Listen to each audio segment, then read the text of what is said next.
Bonjour à tous. Aujourd'hui, je vais corriger l'exercice numéro 4, je pense. Voilà. Donc, nous réalisons le montage électrique suivant qui était présenté ici.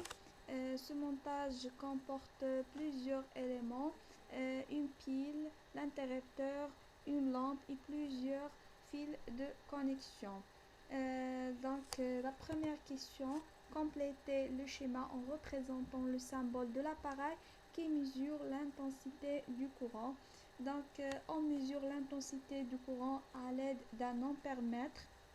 Ce dernier se branche en série avec le dipôle dont on veut mesurer l'intensité du courant. Donc, je vais dessiner maintenant le symbole de l'ampèremètre ici. Le courant électrique doit toujours rentrer par la borne d'intensité, c'est-à-dire la borne positive, et sortir par la borne COM. On passe maintenant à la deuxième question. Complète le schéma en représentant le symbole de l'appareil qui mesure cette fois la tension électrique. Dans un circuit électrique comme celui-ci, le voltmètre se branche en dérivation avec le dipôle dont on veut mesurer la tension entre ces bornes. Donc, je vais représenter maintenant le symbole de voltmètre. Comme vous voyez ici, je branche le voltmètre en dérivation avec la lampe. La question numéro 3, l'ampèremètre a aiguille dans le résultat suivant. Avant de continuer, j'ai une remarque très importante.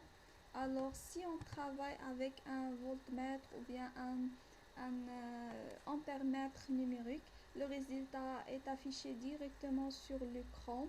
Mais si on travaille à l'aide d'un voltmètre ou un ampèremètre à aiguille, elle doit calculer la tension ou bien l'intensité du courant à l'aide d'une formule mathématique. Notre question, c'est déterminer l'intensité du courant électrique. Donc, à partir de ce schéma analogique, je peux retirer plusieurs informations qui peuvent nous aider pour faire ce calcul. La première des choses à retirer, c'est le calibre qui est égal à 6 ampères. L'ampère, c'est l'unité de l'intensité.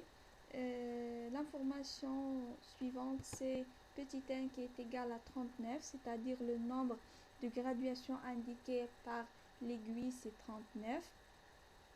La dernière, c'est grand N qui est égal à 50, c'est-à-dire le nombre de graduations totales sur le cadran, c'est 50. La formule qui doit être utilisée est la suivante. I est égal à C multiplié par petit n, le tout divisé sur le grand N. Maintenant, je vais remplacer chaque grandeur par sa valeur. Donc, I égale à 6 ampères.